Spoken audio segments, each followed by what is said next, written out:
김기춘 전 실장은 그 마스크를 쓰고 있어가지고 크게 보이질 않는데 조윤선 전 장관은 확실히 수척해 보입니다. 지금 구속된 지가 지금 76일 만이라고 예. 그러는데 구속된 지도 오래됐고 김기춘 전 실장 같은 경우에는 또 연로하시기 때문에 지금 구치소 내에서 가장 연장자라는 거 아니겠습니까? 예. 그래서 그 전에도 건강 상태가 그렇게 좋지는 않았고 해서 사실은 좀 보는 입장에서도 마음이 되게 안타깝네요. 예. 근데 조윤선 장관 같은 경우는 그 전에도 밥을 제대로 못 먹고 적응을 못 한다는 얘기가 있었거든요. 그렇죠. 조윤선 전 장관도 상당히 적응이 안 된다고 알고 있어요. 예. 그리고 또 지금 저 얼굴을 보니까 거의 뭐 그냥 자포자기한 듯한 그런 인상을 줄 정도로 예. 이 얼굴에 화장을 하지 않는 것이 아니라 모습 자체가 그렇게 보이지 않습니까? 직업을 물으니까 지금 없습니다 이렇게 말하고 있는 거 하고 예. 또 입술을 다물고 있는 제 모습을 볼 때는 좀 보기는 안타깝습니다. 그러나 제가 이 두 분이 상당히 조금 다른 모습이에요. 김기춘 실장 같은 경우에는 그 독방 안에서 운동을 할 정도로 어떻게 보면 체력도 유지하려고 하는데 조윤선 장관은 약간 그러지는 않단 말이에요. 그러니까 김기춘 전 실장은 사실은 연세도 높지 않습니까? 예. 그리고 뭐 여러 가지 살아오면서 그동안에 많은 걸 겪고 했으니까 아마 좀 더 빨리 조윤선 전 장관보다 좀 더 빨리 평정을 되찾았을 것 같아요. 그렇기 때문에 좀 더 말하자면 이 마음속의 생각도 어떤 흥분이라든지 격정이라든지 분노라든가 이런 건 이제 지금 사귈 수 있는 그런 연세고 네. 또 아마 그렇게 했으리라고 보는데 조윤선 전 장관의 경우는 그동안 정말 말하자면 아주 곱게 커가지고 승승장구했거든요. 그래서 우리가 일반적으로 모든 국민들이 다 부러워할 그런 코스를 거쳐서 장관까지 가가지고 또 네. 국회의원도 했고 장관도 거쳤고 또 장관만 거쳤으면 또 정무수석도 했고 여하튼 다른 사람이 볼 때는 정말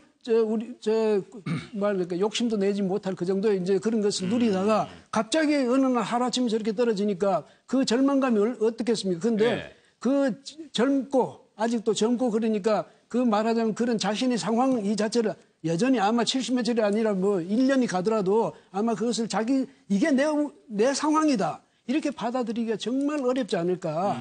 그래서 저는 이제 말하자면 좀 한편으로는 자신을 그냥 놔버린 완전히 포기해버린 그런 모습도 됐다가 그다음에 억울한 모습도 됐다가 아마 그런 게 아닌가 그렇게 우리가 짐작이 그렇게 가네요. 그 조윤선 전 장관하고 조윤선 장관이 구속될 때 현직 장관으로 구속된 사례였지 않습니까? 그런데 이제 검찰 조사를 받기 전에 이제 국무회의에서 제가 다른 장관님 얘기를 들어보니까 정말 놀랐다. 곧 가서 검찰 수사를 받을 장관이 문화체육부 장관이 국무회의에 오더니 평창올림픽 도와달라면서 일일이 장관들 돌아가면서 평창올림픽에 A 장관님께서는 뭘 도와주셔야 됩니다. B 장관님께서는 뭘 도와주셔야 됩니다 하면서 일일이 업무를 챙기더라는 거예요. 그래서 굉장히 그 모습을 보고 놀랐다 그러는데 저도 개인적으로 뵌 적도 있고 합니다만은 조윤선 장관이 승승장구를 했을 뿐만 아니라 굉장히 업무지향적이고 목표지향적인 그런 뚜렷한 그걸 가지고 계시거든요. 그런데 이제 구치소에 저렇게 수감돼 있으면은 그런 뭐 업무라든지 목표라든지 이런 것들이 한꺼번에 어떤 상실감을 겪으면서 좀 그런 데서 몰려오는 그 허탈감 그런 것도 크지 않을까 이런 생각을 합니다. 구속 직전까지 평창올림픽을 챙겼었다. 그 평창올림픽은 최순실 씨가 아주 관심 있게 지켜봤던 대목입니다. 그렇긴 하죠. 아니, 그런 측면에서 볼 일은 아니고, 이건 평창올림픽은 국가적 차원에서 정말 준비를 잘해야 되는, 엄청난 큰 대회죠. 아니, 그게 뭐지, 문체부 장관이 평창올림픽만 챙길 일입니까? 문화관계 할 일이 얼마나 많은데, 블랙리스트와 관련해서는 시침비를 뚝 떼고 난 다음에. 취재는 마지막까지도 일을 챙기고 들어갔는데 저 모습을 보니까 좀 의아스럽다는 얘기예요. 그렇게 일에 있어서 그 예착이 많았다. 그다음에 굉장히 적극적이고 능동적이고 긍정적이었다 이런데 그런데 장관 배지는 없죠. 하여튼 장관 신분을 가지고 하루아침에 저 수인의 몸이 됐으니까 그 오는 충격이 뭐 예사롭겠습니까? 그런 게 있죠. 그거를 이제 실체로 보니까 조금 놀라시는 분들이 있는 것 같아요. 과거에 이 두 사람들이 했던 말들을요, 저희가 좀 한번 모아봤습니다. 보겠습니다. 지금도 블랙리스트가 없다고 생각하십니까? 지금도 블랙리스트가 없다고 생각하냐고 물어봤습니다. 증인, 특검에 블랙리스트가 있는 건 맞죠? 증인, 블랙리스트가 존재하는 거는 맞죠? 조윤선 증인 다시 묻겠습니다. 블랙리스트가 존재하는 게 맞습니까? 안 맞습니까? 그런 문서가 있었다는 그런 진술은 있었던 것으로. 블랙리스트가 존재한다는 게 맞아요? 안 맞아요? 블랙리스트가 존재한다 안 한다? Yes, no?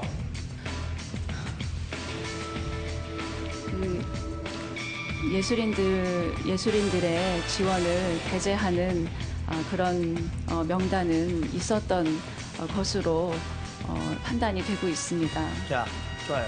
그 정도까지는 제가 받을 수 있어요. 자, 그게 무슨 뇌물도 아닌데, 뇌물죄도 아닌데 구속까지 한다는 거는 저 개인적인 생각으로는 너무 과했다.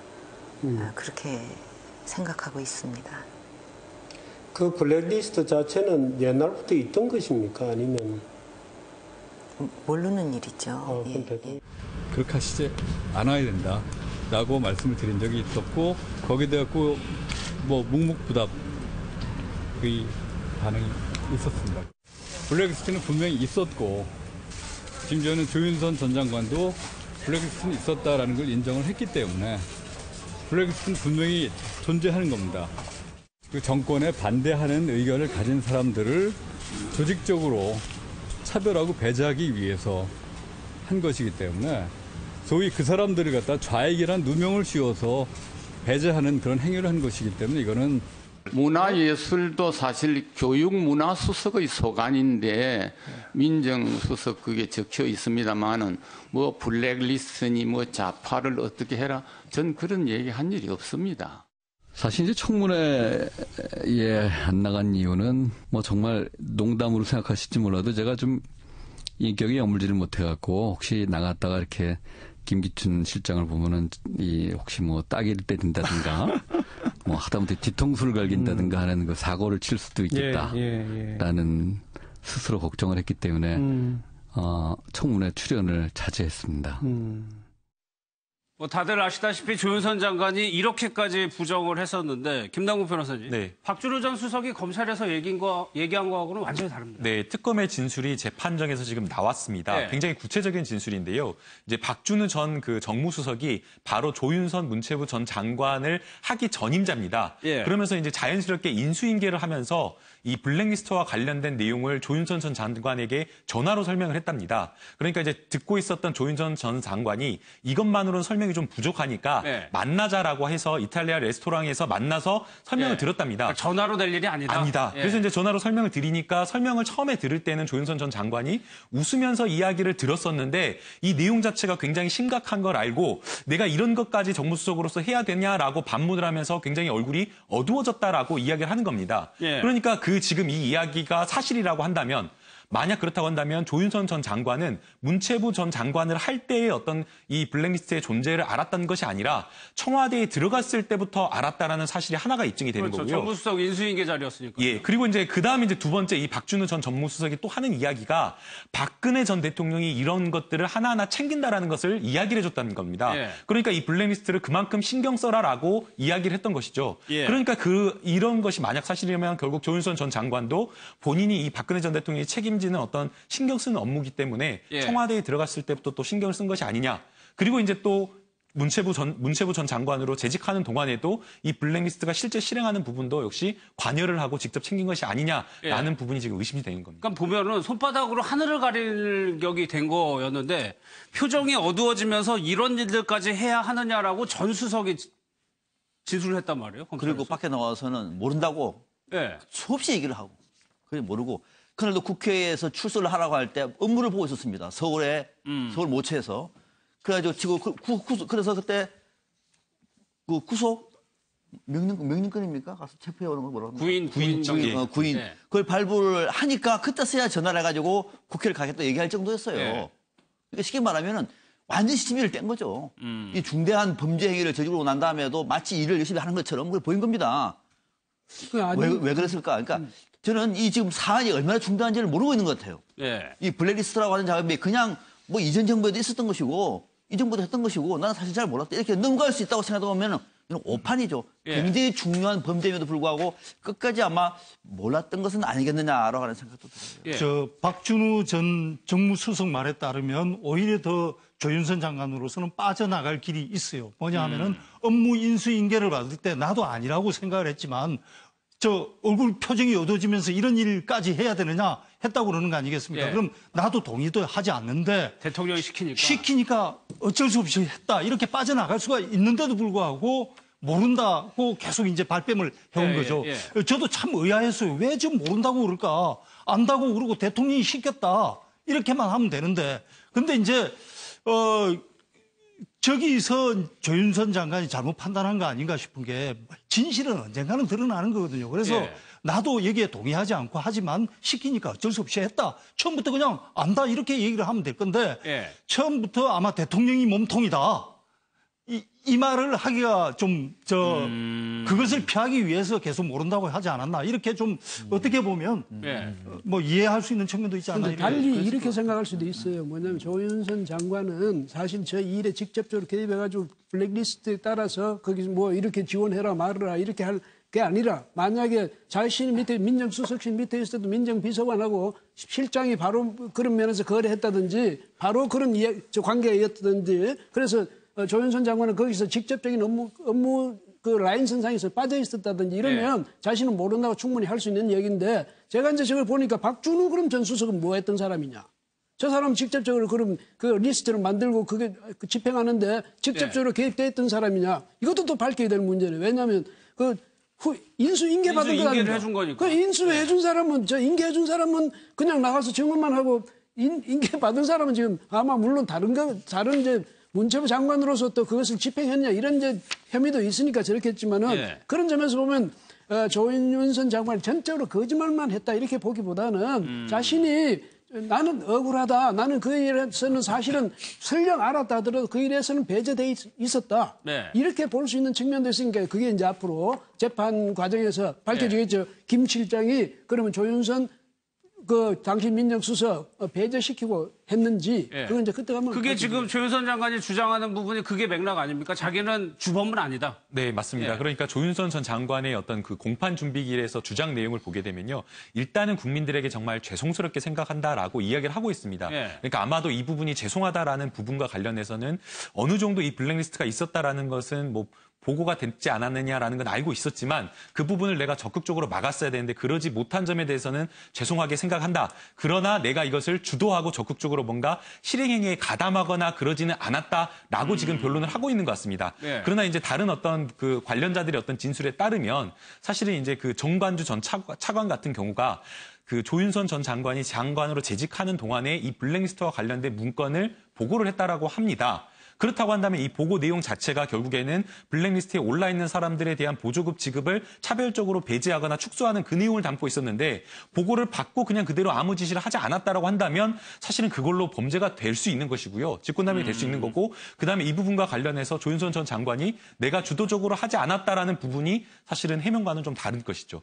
조윤선 전 장관이 사실 기회가 저는 그러니까 그냥 공무원으로서 승승장구했다고 얘기하면은 영혼이 없다고 쳐버리면 넘어갈 수도 있는 문제인데 조윤선 전 장관은 법조인입니다. 정치인이에요. 이 판이 어떻게 될지를 누구보다도 저 안에서 제일 잘 아는 사람 중 한 명이에요. 더더욱이 박근혜 전 대통령이 굉장히 아꼈던 참모였습니다. 그러면은 다른 사람은 못하더라도 본인은 어떻게 될까요? 대통령이 이거 안 됩니다. 이대로 하면 안 된다. 얘기해야 됩니다. 근데 반대했어요. 문체부 안에서 장관님 이거 이대로 하면은 안 됩니다라고 얘기를 몇 번 했습니다. 실국장들이. 그랬죠. 장관한테. 그때 조윤선 장관은 아니라고 얘기했어요. 왜요? 왜? 저는 이 대목이 괘씸한 거죠. 이 중요한 기회. 내부의 공무원들까지도 알고 있고. 자신이 이 상황이 어떻게 될지를 알고 있는 사람으로서 이거를 마지막까지 국민 앞에 거짓말을 한 것 아닙니까? 마지막까지 국민 앞에 이거는 죄를 엄중히 물어야 되죠. 그런데 김남국 변호사님, 이 블랙리스트라는 같은 혐의에 대해서 조윤선 장관은 책임을 통감하고 반면에 김기춘 실장은 아예 그 개념 자체를 부정하는 거거든요. 그러니까 완전히 다른 이야기를 지금 하고 있는 겁니다. 지금 이제 그 김기춘 전 비서실장이 공판 준비길에서 두 가지 주장을 했는데요. 첫 번째 주장은 이겁니다. 지금 블랙리스트라고 하는 것에 의해서 문체부에서 한 어떤 실행행위 자체가 침해적인 행정행위가 아니다. 이거는 수익적인 행정행위니까 뭐 보조금을 주고 하는 것은 상관이 없다는 겁니다. 그러니까 예컨대 문체부에서 뭐를 하지 말라라고 하면서 제재를 하거나 규제를 했다라고 한다면 그건 문제가 되겠지만 보조금을 누가 주느냐 마느냐는 그건 문제될 거 없는 거 아니냐라고 지금 이야기를 하고 있는 겁니다. 그다음에 이제 두 번째 주장은 비정상화를 정상화했다라는 그런 어떤 이상한 인식을 지금 주장을 하고 있는 겁니다. 그러니까 이 지금 그 김기춘 전 비서실장이 비정상화라고 하는 이야기가 뭐냐면 좌익이라든가 종북 세력들이 문화계에서 많이 활동을 하는데 어떻게 그 사람들한테 보조금을 줄 수 있냐라는 어떤 그런 이야기를 하는 겁니다. 그런데 지금 이 김기춘 전 비서실장이 하는 이야기는 정말 황당무계한 이야기인 거죠. 지금 그 문화예술인들이 이야기하는 어떤 그런 어떤 뭐 예술 활동이라든가 아니면 그 사람들이 어떤 정치적인 이야기를 하는 경우도 많지 않지만 하는 이야기 자체가 종북이라든가 좌익이라고 판단할 수도 없고요. 블랙리스트에 올라왔던 그 인사들 내용을 그 면면을 살펴보게 되면 사실은 어떻게 보면 종북이나 어떤 그런 이야기를 했던 사람들이 아니라 정부의 뭔가 비판적인 이야기를 했던 사람들을 이야기를 하는 겁니다. 그래서 지금 유진년 전 장관도 좌익이라고 정부에 대해서 비판적인 이야기를 하는 사람들을 좌익이라고 몰아가지고 프레임을 씌워가지고 차별하고 배척했다라고 지금 이야기를 하고 있기 때문에 문제가 되는 것이거든요. 아니, 법리에서 그러니까 이 김기춘 시장은 업무 참고 자료라고 주장을 하는데 이 논리라면 조윤선 장관은 업무 참고 자료 만들었다고 죄송하다고 얘기하는 꼴이 되는 거니까. 그렇죠. 두 사람도 충돌하는 거죠.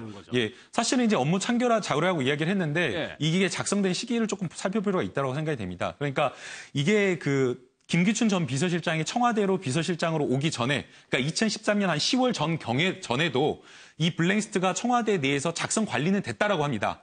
물론 이제 그 단계에서는 그냥 단순하게 업무 참고 자료였을지는 모르겠지만 김기춘 전 비서실장이 청와대에 비서실장 온 이후로 이런 사람들에게 어떻게 보조금을 지급하느냐라고 하면서 이 사람들에 대한 구체적인 어떤 실행행위를 지시를 했다는 겁니다. 그러면서 이 블랙리스트에 작성된 명단에 포함된 그 인원들이 기하급수적으로 늘어나서 9천 명까지 늘어났던 것이죠. 그럼 그렇다고 한다면 이것은 단순한 업무 참고 자료가 아닌 것이게 되는 것이죠. 알겠습니다. 또 하나 이제 검찰의 진술조서가 나오면서 좀 미스테리들이 좀 풀리고 있는데 CJ 관련해가지고 이것도 참 논란이 많았었는데 최순실 씨가 이게 좀 욕을 했다는 거거든요. 이 이미경 부회장에 대해서.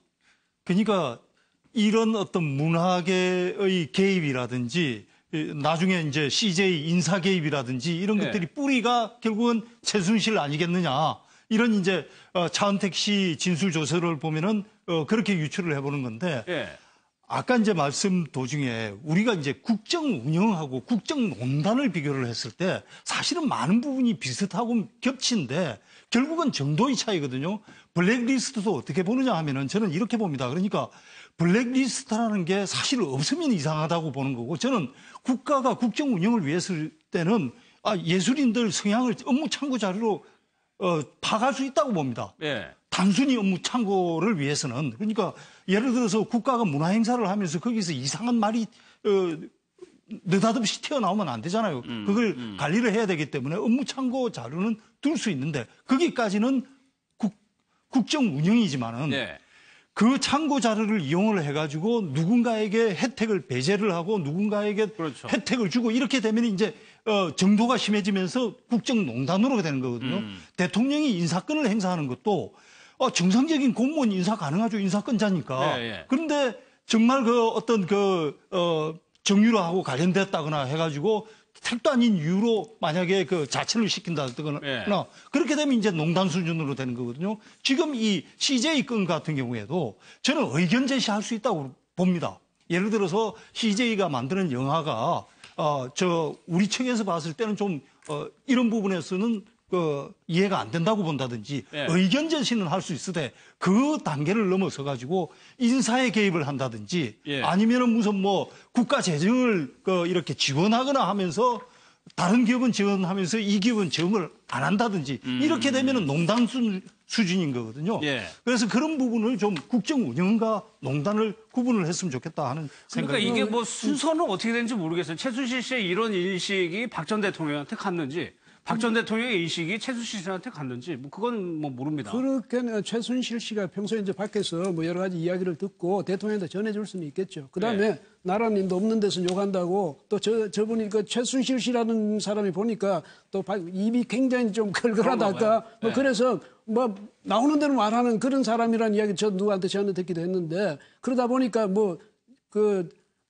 대통령이 바로 뒤에 내빼기라고 생각하면 세상이 돈짝만해 보일 것 아닙니까? 아무리 재벌 총수든 누구든 높은 사람이든 그냥 보면 우습게 보이고 그래서 뭐 예사로 그 욕설을 할 수는 있는데 예. 근데 그게 만약에 지금 뭐 최 의원 말씀처럼 그것이 국정에 지금 그게 반영이 돼서 그 어떤 사람의 그 선입견이라든지 그 사람에 대한 어떤 판단, 개인적인 판단이 그것이 국정 과정에서 국정을 왜곡시키는 상황이 되면 안 되는 건데 네. 다만 이제 아까 말씀이 나왔으니까 그런데 이 리스트라는 것 좀 말이죠. 근데 그것이 우리 정부가 줄 수 있는 재원이 한정이 돼 있었는데 예, 예. 그 나누는 과정에서 좀 덜 주고 더 주고 그게 변해가지고 그다음에는 더 주던 곳에 덜 주고 덜 주던 곳에 더 주고 한 그런 거라면 이걸 단지 그걸 가지고 블랙리스트 해가지고 불법이었다고 말하기는 어렵고 근데 만약에 정부가 새로운 예산을 더 만들어 줬다든지 아니면 기존에 전체 예산이 만약에 한 1,000억쯤 되는데 그걸 100억으로 전체를 줄여버렸다든지 이러면 그건 또 모르겠는데 알겠습니다. 그래서 예. 이런 거는 이제 앞으로 우리가 재판 법원에서 결과를 가려지겠죠? 재판 예, 결과를 예. 한 기다려 봐야 법원에서 되지 않을까 가려질 이런 생각이 듭니다.